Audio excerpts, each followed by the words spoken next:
Hey, everybody. Welcome to Software Advice new series, Reimagining Your Business. My name is Blake Clark. I'm the Group Vice President for Software Advice. I'm really excited today to talk to Carol Roth. Carol is a small business expert, New York Times bestselling author, noted TV personality, and more. So, Carol, thanks for joining. I'm so glad to have you today. Blake, I've been looking forward to this conversation for so long. So glad we can finally get it scheduled. Yeah, it's going to be a blast. So you have a really diverse background. You work with a lot of different companies in different capacities, small business expert. So introduce yourself. Tell us a little bit about your background. All right, so I'll try to make it digestible for everybody. The short answer is that I am a recovering investment banker, which is sort of a 12-step program, and I'm permanently stuck on sort of stage 11, an entrepreneur. And as you mentioned, I play myself on television. I have a lot of entrepreneurial ventures. One of them is a legacy planning product called Future File that I've created. Through a joint venture, I have been an outsourced CCO or Chief Customer Officer for a toy and collectible company for about a decade and a half. And Very as you cool. mentioned, a small business expert, have a huge small business community from all over the world that we manage and connect with and advocate for.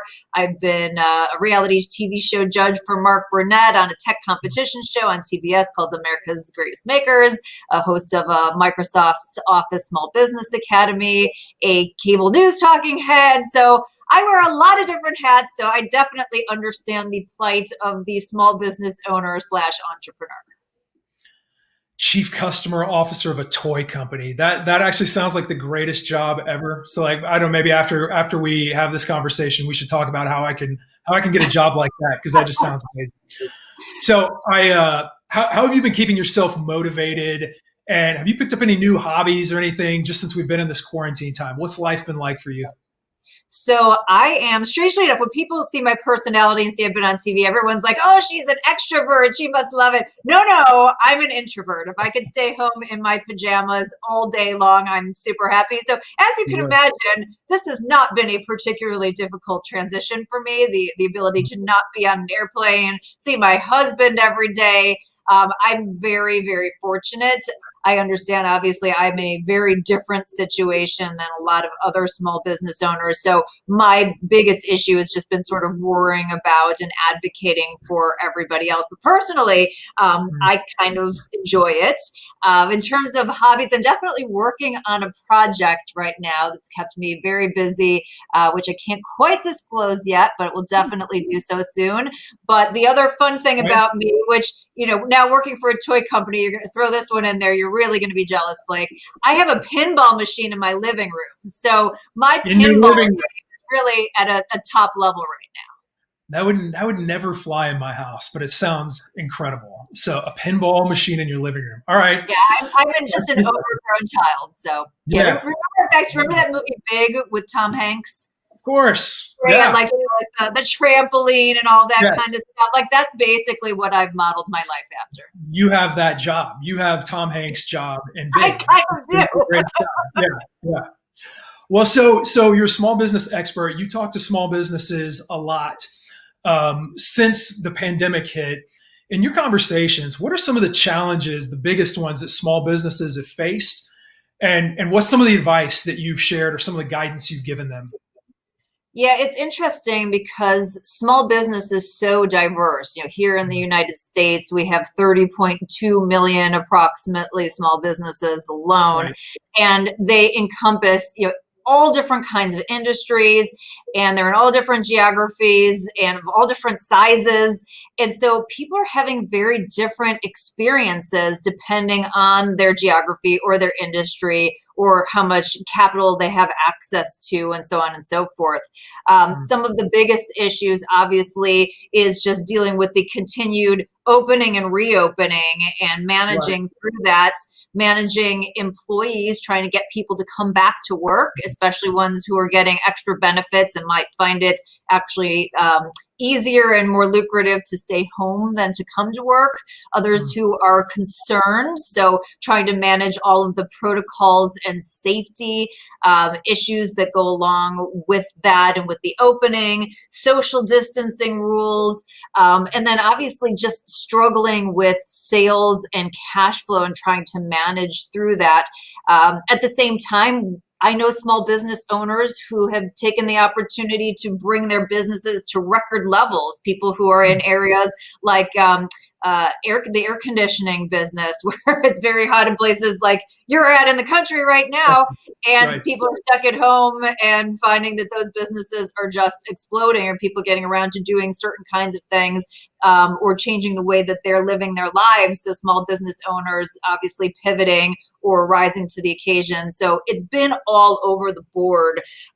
In terms of advice, obviously that depends on the type of business that they're in, but I'm always somebody who's very much in favor of communicating and communicating frequently. And so I think that talking both to your employees and to your customers, not just, from your point of view and saying, here's what's going on, but getting their input and getting their feedback and getting their ideas, because obviously they're a stakeholder in your business as well in some way, shape, or form. And a lot of times they have really great ideas on how to manage through all of these things. And so I think the businesses who are really good at communicating are doing very well. I love that. I would say I've seen some of that in the small businesses I talk to and interact with. If some small businesses might have been good at communicating with their customers before this, some might not have been. If there were businesses that wasn't something they naturally did, are there any advice or tips you have for how to do that right now in a really trying time, or any examples even from your own life? Yeah, I think it really depends on who your customers are and how they like to communicate. But certainly an easy reach out mechanism, if you have a way to reach them by email, and a lot of businesses do, is to email them. And whether it's a more mass emailing where you're asking for responses back, or a personalized one. I'm always a fan of personalization as much as possible because it makes the people feel a little bit more special. I think that works well. I can give you an example of two different kinds of businesses that are small businesses that I patronize that have handled things in very different ways, and I think to different outcomes. One is a restaurant. I am a creature of habit, if you haven't kind of figured that out already. And so my husband and I have a restaurant that we used to frequent pretty much every Friday night. And obviously, once the pandemic hit, we were not able to do that. But we know the bus boys, we know the host in the restaurant, we know the server, we know everybody, and so they were like family to us, and we wanted to do something for them. And that particular restaurant group connected with us, let us know that they were creating a fund, and said, we're kicking it off, and if you would like to contribute. And this let us not only contribute, but call out the specific employees that we wanted to make sure that we're taken care of and were acknowledged. And then they gave us great ideas of other things that we could do in terms of carry out, in terms of buying gift certificates for the future. And so there were a lot of options in communication back and forth. And that restaurant, I think, is going to continue to survive despite all of the challenges that they're encountering. Wow. On the other side of things is the spa that I attend. And if you've ever heard the phrase whale used in the casino industry, like the guy who goes and drops a bunch of money in the casino, I am the whale of the spa industry. Right. And everybody knows this about me. I Right. spend a lot of time and a lot of money in the spa. I love the spa. And so I, again, am very invested in everybody from the front desk staff to my particular technicians. And we got a note. So we did get a note from our spa saying that they had closed down. And so when I emailed and reached out to the owner and said, well, is there anything that I can do? I would love to contribute. I would love to, help out. Can I buy gift certificates? The same kinds of things. They were like, no, it's all right. Like, we'll figure it out. and then the end of the communication. And me as a customer, obviously I'm invested in them staying open and those people remaining in service so that when I'm ready to use them, they're available still.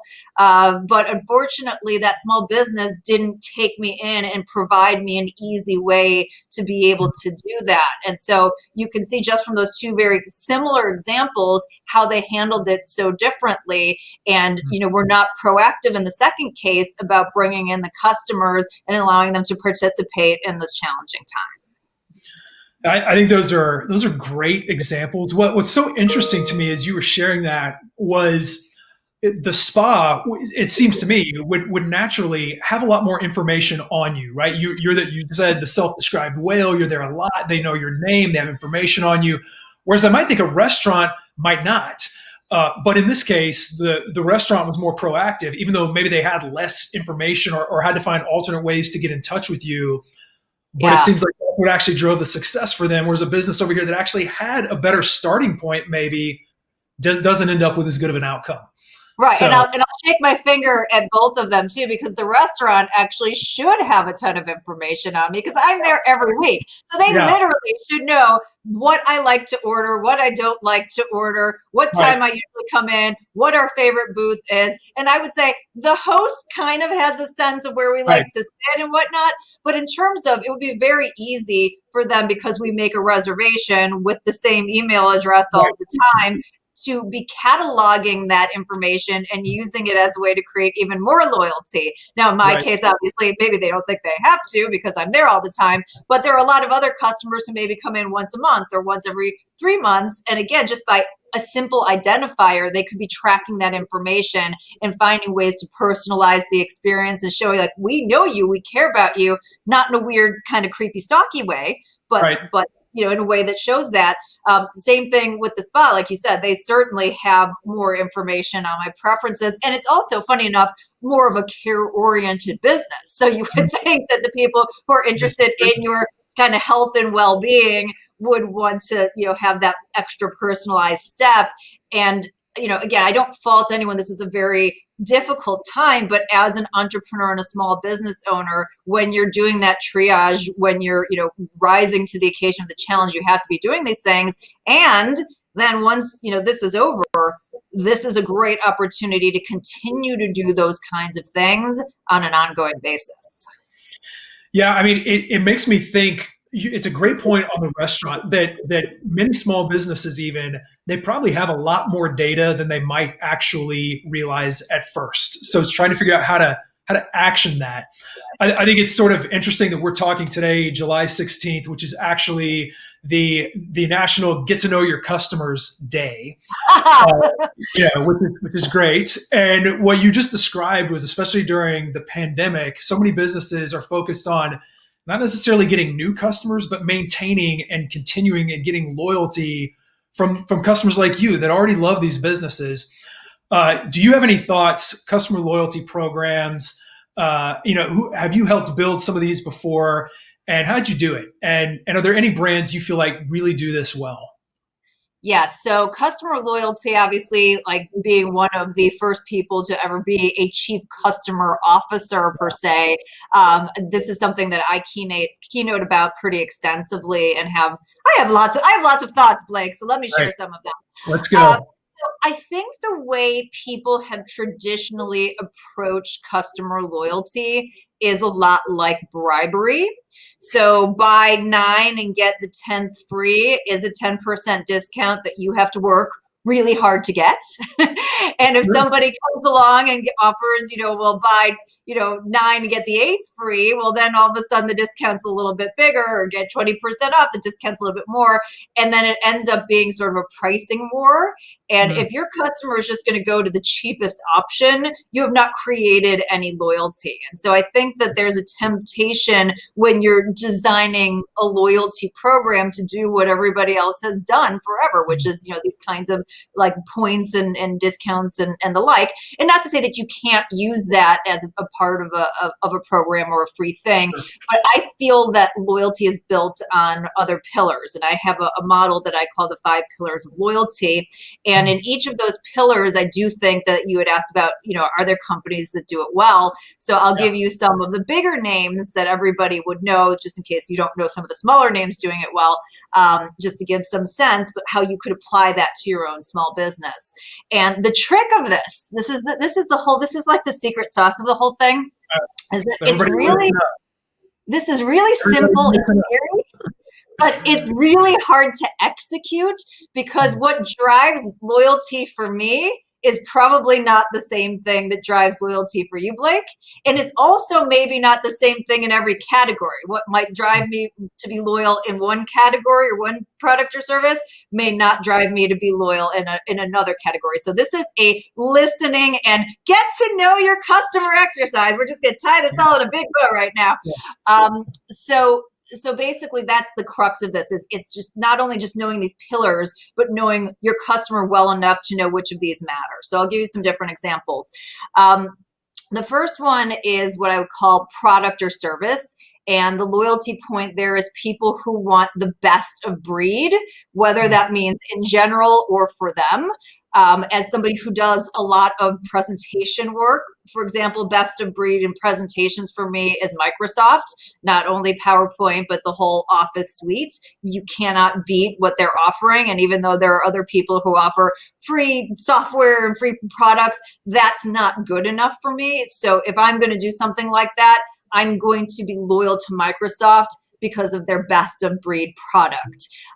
Same thing with a company like McKinsey on the consulting services side. People who want the best consultants in the world might hire McKinsey, and that's, they're not looking to find a discount. They're trying to get the best people out there. So people who are looking for loyalty around products and services really want you to innovate and deliver something new or right for them. It doesn't have to necessarily be the best of breed in the entire world. It's best of breed for them. So there are certain clothing brands that I'm loyal to that may look terrible on everyone else. Best of breed for me, I'm going to that clothing brand. The second one is customer service. And there is no company that's a better example than Nordstrom. They actually have a myth about their customer service, which I've heard a million different ways, but something like a guy goes to return a tire to Nordstrom, which obviously they don't sell, and they say, would you like cash or store credit back? Obviously, this probably never happened, but it just goes to articulate the fact that Nordstrom has superior customer service. I actually have a hilarious story about one time when I bought a bunch of shoes for them because, shoes, Nordstrom, me, that's just going to happen. And I sent them to my old address, like just totally messed up, and the package got lost. And I really wanted the shoes. And so I called them up and I said, listen, I totally messed up. This was my fault. I picked the wrong address. Is there any way you could contact the carrier and see if they could go retrieve them? And they're like, oh, we'll just send you out some new ones. And I'm like, no, wait, but it wasn't your fault. I messed up. And they're like, no, it's fine. You're a good customer. We'll just send you new shoes. Wow. So obviously anytime, knowing that I'm an idiot and I'm going to screw up from time to time when I'm ordering, I'm obviously going to go to Nordstrom, even if they have the same product at another outlet, because I have that customer service sort of affinity to them. Any questions on the first two before I run through the next three? No, these are great, and I want to go through the next three. The only thought I had is with that example you just gave. There's a few times where companies have done something like that for me, where it's just unexpected. Like sometimes you just don't expect businesses to treat you like that, and when they do, it does make you a customer for life. You think about the metrics, the ROI on it. It was a pair of shoes, which they might have been expensive shoes, but in the grand scheme of things, would seem like a good investment, of just putting people first. It doesn't actually have to cost a lot of money for you to see a big return. And now you're here on this series talking about how great Nordstrom is, so they're getting a lot out of it. It's amazing. Yeah. It is. And if you think about the cost of acquiring and keeping a customer, and I have to say, I buy everything on sale. So the shoes weren't even that expensive. But even if they were expensive shoes, it would be worthwhile. And when I tell that story and during my keynotes, I get stories about Nordstrom from everybody. I remember one that stuck out to me was a guy who, they made a mistake and they're like, their son grew before his bar mitzvah or something. And like the store associate like brought a new suit, like drove it to their house like the day of the bar mitzvah to help. And the guy's like, I will never buy anything anywhere other than Nordstrom. And you hear it over and over again. And then this is what we do, right? We tell other people and they're like, oh, that's pretty good. Like, I think I'll check them out too. So that builds tremendous loyalty more than any discount can. The next pillar is what I call creating community or affinity groups, which means that you have built friendships or an ideology around your brand. And there are a lot of brands that do this really well. Because I used Microsoft before, I will use Apple.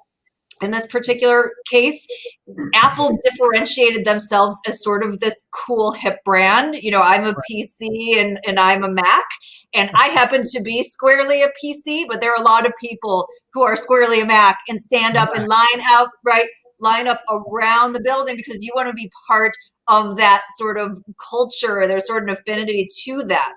I would say also my toy company that I work with, Integrity Toys, they create these beautiful custom limited edition fashion dolls.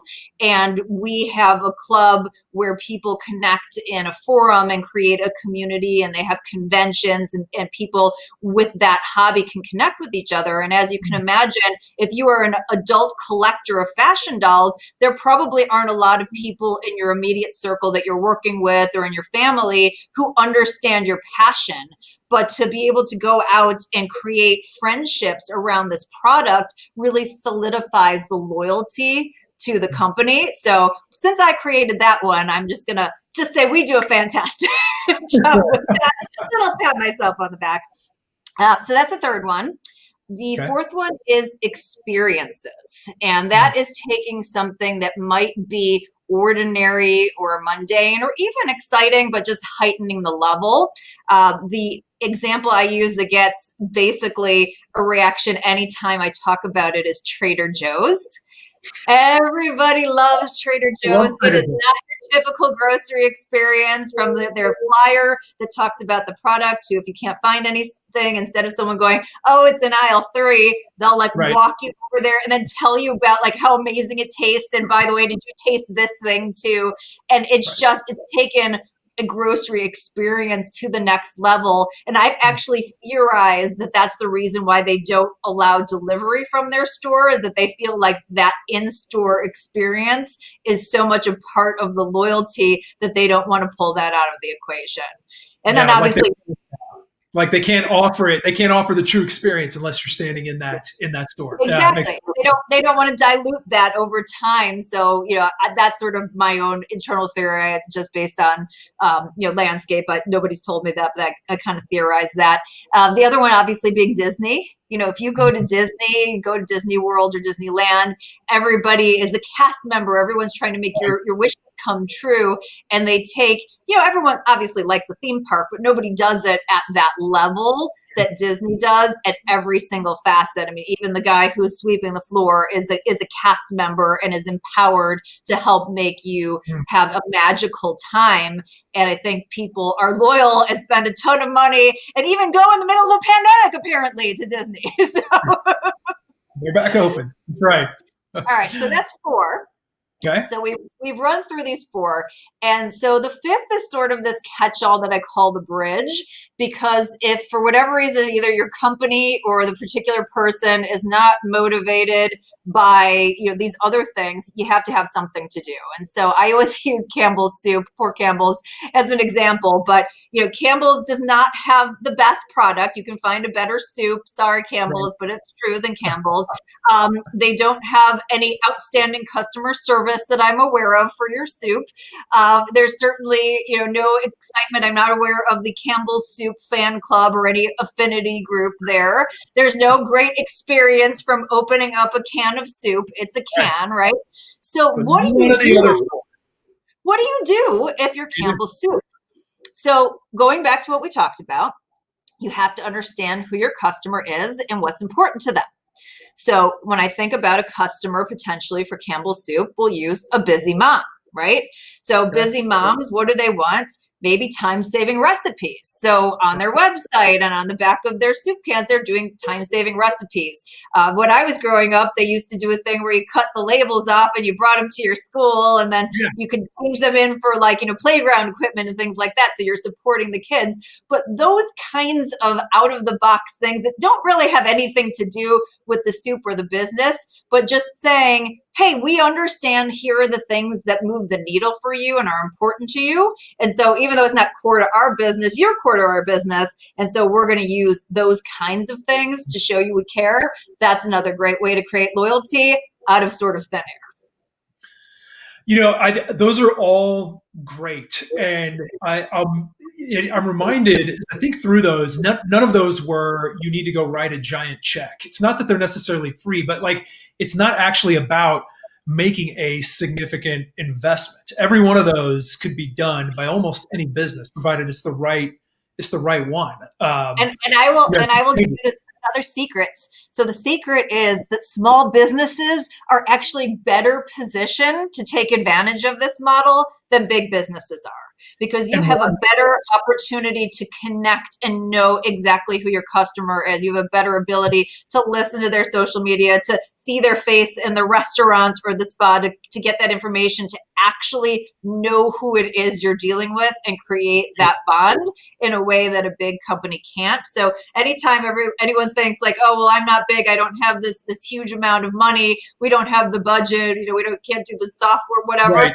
You absolutely can. You can use, as I said, I'm somebody who doesn't like to use too complicated of systems. You could go into your Microsoft Outlook, right? You could go into your Office program. You could pull up their name card and you could put in the notes section little notes about them. I mean, I know that they do that, something like that at the boutique hotel I stay in. And so they know that I don't drink alcohol, so that when I come, don't leave a bottle of wine for me, but I do like chocolate. So do leave a chocolate bar for me. Again, a small little token, not really a bribery thing, but more of a, hey, we're excited to have you. Here's a little welcome thing. And oh, by the way, this isn't the same shtick we do for everybody else. This has been personalized to you. That's really meaningful.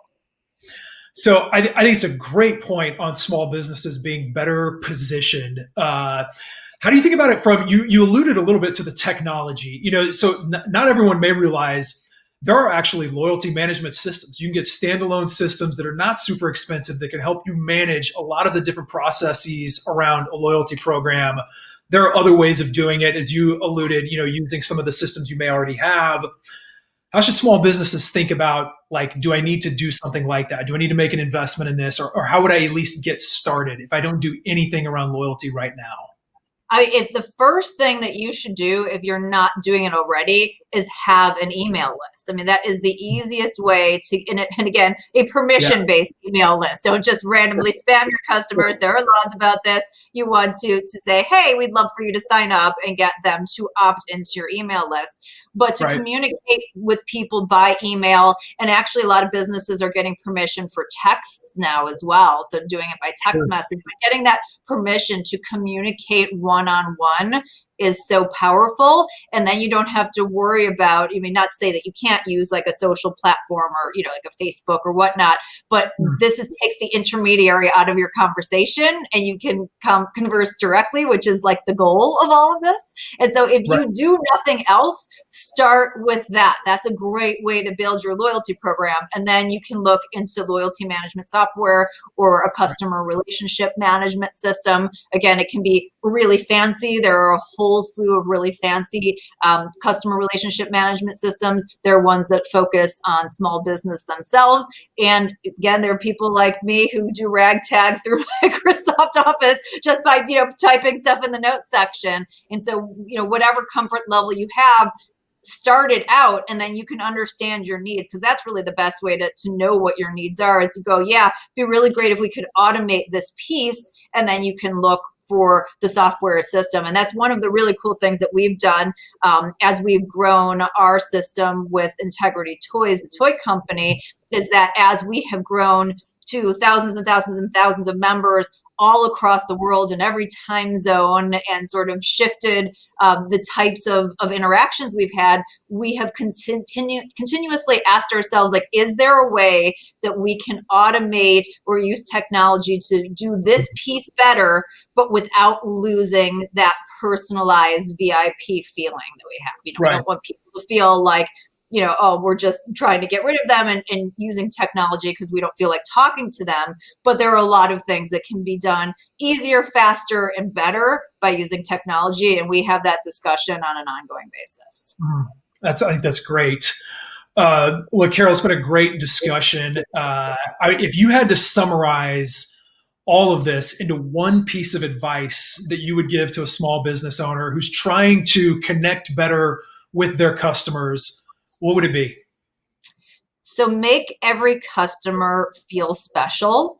People, regardless if it's in a personal relationship or a professional relationship, want to feel special and cared about. And at the end of the day, that is the secret to customer loyalty. If somebody feels like you know them, you care about them, you care about the fact that they do business with you, then you are going to build a real relationship. And that's what loyalty is based off of. Loyalty is not a transaction. It requires that connection. So find ways to make your customers feel special on an ongoing basis. And then those are the people who are you're going to be able to sell more to them. You're going to sell more frequently to them. You're going to get them to talk about you to their friends and whatnot. And they're going to be the way that you grow your business. That's really well said. That was great, Carol. Carol, how can people keep up with you and all that you're doing? You wear a lot of hats. How can we keep up with everything you've got going on? Keeping up with the Carol Roths. Okay, so easiest and best place to connect with me is on Twitter at Carol JS Roth.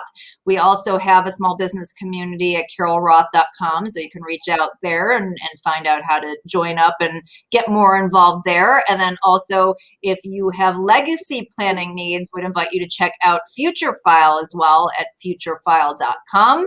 Get all of your wishes and information organized. So those are the easiest touch points, Blake. All right.